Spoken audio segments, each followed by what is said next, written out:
আমরা দায়িত্ব নিয়ে বলতে চাই, আমাদের নেতাকর্মী যারা রয়েছে তাদের সামনে বলতেছি, আমাদের একসাথে আপনারা আলাপ করলে দেখবেন যে আমরা যখন কথা বলি আমাদের মধ্যে মতৈক্য হয়, মানে মতানৈক্য হয়, কিন্তু মতানৈক্যটা এটা একটা স্বাধীনতার মধ্যে থেকে কেউ কিন্তু কোনো সময় লিমিট ক্রস করেছে এরকম কোনো ঘটনা আমাদের নেতাকর্মীর সামনে কখনো ঘটে নাই।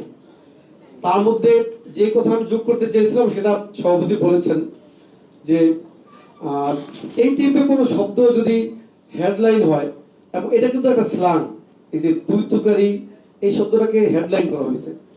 তো এই টাইপের কিছু লেখার আগে যুবদলের মতো একটা সংগঠনের সভাপতি সাধারণ সম্পাদককে নিয়ে এরকমের হেডলাইন করার আগে আমার মনে হয় সাংবাদিকদের পেশাদারিত্বের পরিচয় দেওয়া দরকার ছিল, যে সভাপতি এবং সাধারণ সম্পাদককে ফোন করে সত্যতা যাচাই করা আমার মনে হয়।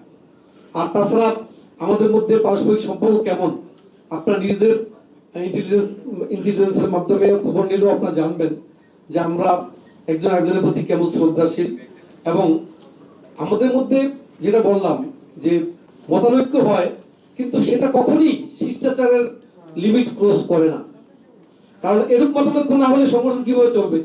আমি একটা প্রস্তাব দিলাম, ওই প্রস্তাবের চেয়ে আরো একটা ভালো প্রস্তাব তো আমার সভাপতি দিতে পারেন, এবং ভাইস ভার্সা ওনার ক্ষেত্রেও যদি একটা প্রস্তাব উনি দেন তার চেয়ে ভালো প্রস্তাব যদি আমি দিই, এটুক আলোচনা, এটুক পারস্পরিক মানে পর্যালোচনা তো হতে পারে নাকি?